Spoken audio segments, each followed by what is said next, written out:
What up, what up, what up? What's going on, guys? Your boy Jess. Welcome back for another Madden 25 gameplay. First and foremost, on the bottom of the screen, it's going to be there all video. Just letting you guys know that is going to be there for the remainder of the video. Today, if you guys heard, before I get into this gameplay, I'll let you guys know the situation. If you guys heard my video yesterday titled, Do You Believe? I was talking about karma and how I ran into a streamer who's a disabled veteran, and we've gotten, you know, the talking a lot. You know, we've gotten a, you know, pretty good relationship going, and, you know, I respect anybody in the military and anybody who served time to keep, you know, people such as myself, you know, to give us the freedom that we know and love, you know. So he's streaming today, and he's going to be streaming for a while, and he actually has something called the donation to the Wounded Warriors Project, which goes to helping disabled, injured veterans. And this right here is a request from me to you. If you guys could please do me a favor and stop by his stream. Right now I'm doing his commentary at 10 in the morning. He's going to be streaming until, you know, when this video goes up. He's going to be streaming a lot all day, and he only has a couple viewers. And if you guys could do me a favor, go onto the stream.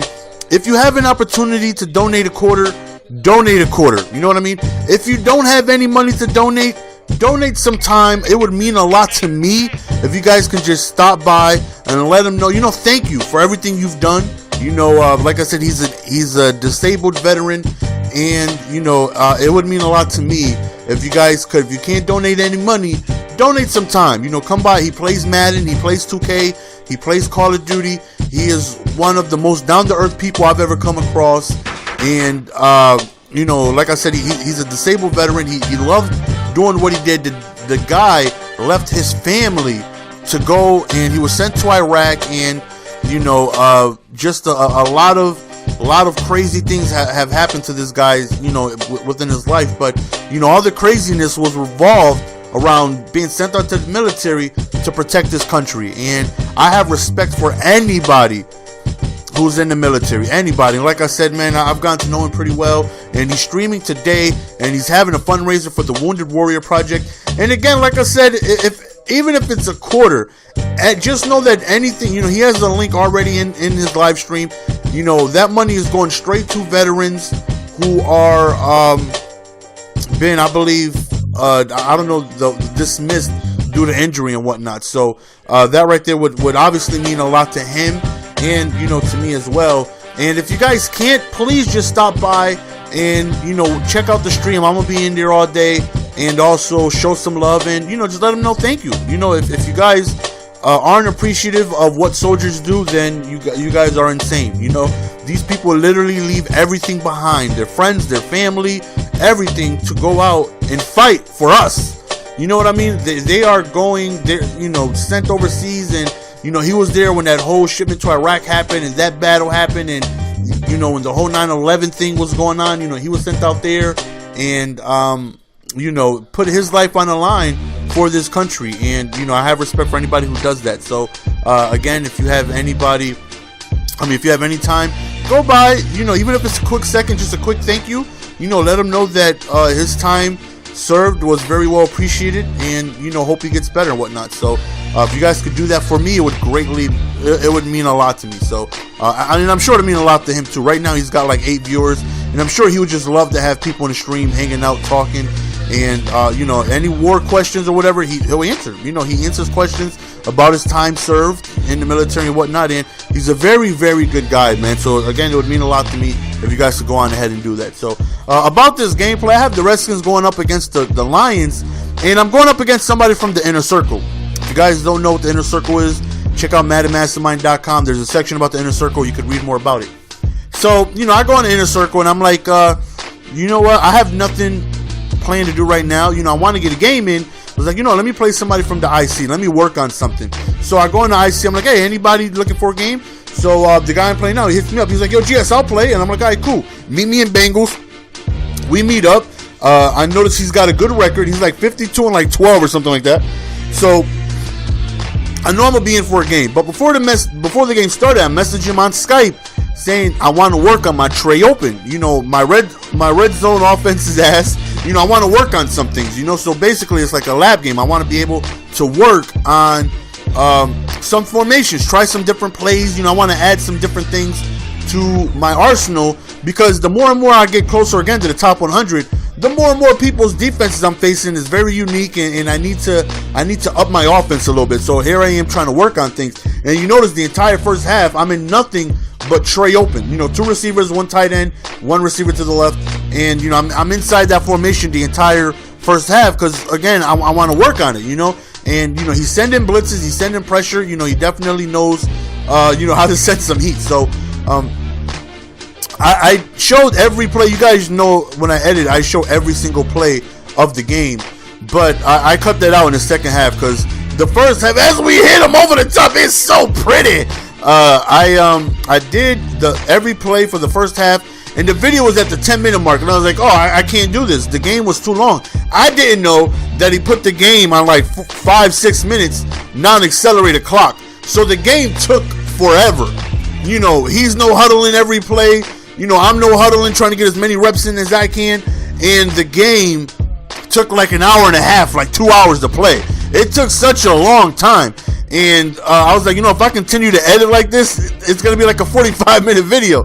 So towards the second half, you just see me show like the big plays of the drive, not necessarily every single play. But as I said, man, I sent the message, I'm trying to work on things, and I didn't notice that he was full-blown balls deep and trying to beat me. I didn't know. I don't lab much. I actually, like, ever, really. I lab, I think, 1 game this year, and that was with IMAD.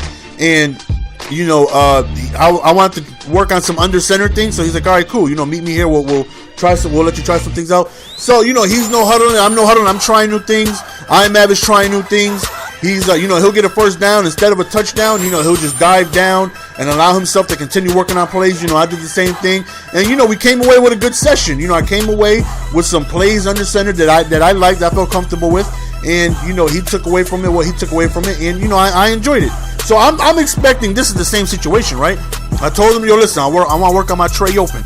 Right now I'm up 35-28, and I didn't even realize that he was full blown. Oh, I'm trying to win. I'm trying to win. You can work on whatever you're trying to work on, but I'm trying to win. I didn't realize that until right now, until he started clocking me until the 2-minute warning. Now, again, there's no accelerated clock, and he does get ball at halftime, and he was no huddle in the entire game, right? But now he brings the time down all the way down to 2 minutes, and I'm like, why would he do that? Why did he just no huddle and call a play? Why would he do that? And then right here, noticing he calls a play with 1 second left on the play clock. And I'm like, wait a minute. This guy, he's trying to win. Now, on offense, I was trying. Don't get me wrong. It's not like I wasn't. I was trying the same formation in different plays, but of course I'm trying to be successful. You know what I mean? I don't want to give the impression of I was just randomly selecting plays, hoping they work. No, I was trying.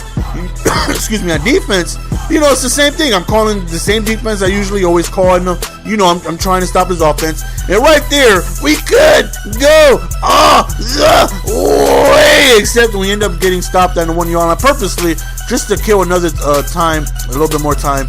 Unfortunately, I do lose Wilson for the game, so that was a bad move. But nonetheless, we end up scoring. And right here, it's like, okay, now I see what's going on. Now I see you're in full-blown, I'm trying to score mode.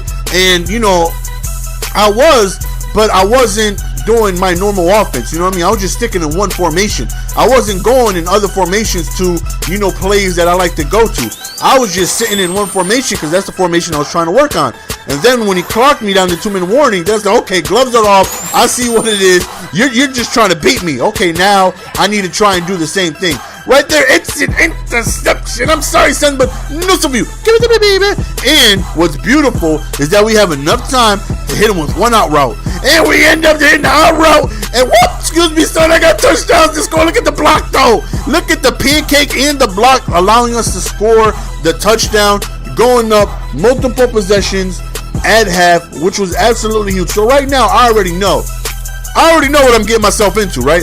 I already know that, even though I let him know I'm trying new things, he's giving me everything he's got. He's not in labbing mode. He's just flat out playing the game and trying to beat me. So now it's like, okay, I need to do the same thing. You know what I mean? I need to try and win. Because, once I realized that's what he was doing, then it's like, okay, the competitiveness, okay, now we can't lose. Get out of tray open, even though it wasn't being successful, but get out of tray open, call your plays that you know work, and, you know, just give him your full arsenal of offense. Hopefully you can win. And then he started doing this, which was, it was frustrating. You know what I mean? He started onside kicking the entire second half. And it's just like, oh my God. You know what I mean? If I can't stop him, which obviously I can't, look at the score, I'm going to be in trouble because he's going to continuously keep kicking onsides. And all he's going to need is just get one back because I can't stop him. Thankfully, his defense right now is just as ass as mine, and we're continuously giving up scores back and forth. But with him kicking so many possibly kicking so many onsides, I always feel like you're due to just get one back. You know what I mean? If you kick 7 onsides, chances are you might just be able to get one of them back. So here you go. You see me skipping downfield. I'm not showing every single play because all of the no huddling the game would just take forever. But here we go, back with another onside. We're still up 7, and you know now I'm out of the tray open. You know I'm in more formations, trying to go on ahead and hopefully be able to win. 4th down, big 4th down right here. We end up going. Oh, he's in there, son. Actually, no, we just hit the wheelie on him. He didn't dive though. I thought he was though. That right there was eat some dirt, son though. But he played a ton of man-to-man, which is, you know, very easy to beat. You know, the only difficulty that I've seen with man-to-man is man-to-man with purples. You know, man-to-man, put the lineman on purples or put a couple purples up. That way them out routes don't really work because the purples will be shady to that side. But, for the most part, he knows what defense I'm sending. I know what defense he's sending. And at the end of the game, I talked to him. I'm like, yo, what's up with all the onsides? You know what I mean? Like, he's like, you know, I'm sorry, I couldn't stop you, and I just really wanted to beat you. And I'm like, I sent you a message. I wanted to work on something. You know what I mean? This was supposed to be a friendly, let's work on stuff game, not a, you're coming for my throat. You know what I mean? If that's what the situation, we got to be on mutual terms here, that we're going for each other's throats. You know, and I'm like, listen, you just don't want to be known as an onsider. You know, even though you felt like you couldn't stop me, I couldn't stop you. You know what I mean? But rely on your defense to get the stops. Even if you did win, you would have won because of onsides. You know what I mean? So you don't want to put yourself in that position. Trust me. Even if you do win, it's because of onside. Stay away from that because he's a good player. You know what I mean? This is the same defense I run on him that I run against everybody. You know what I mean? And I always give up a ton of points, but I usually get some stops. I couldn't stop him to save my life. You know what I mean? He has a very good offense. His defense is predictable, such as mine. That's why we scored so much on each other. But, you know, for the most part, we still came away with the victory, even though I didn't realize to the second half what type of game it was. But we still came away with the victory, though, even though, you know, he kicked like a bunch of onside. We still won, though. Again, check out the stream if you guys could. Do me a favor. If you don't got any money to donate some time, man. Go on ahead and show him some love.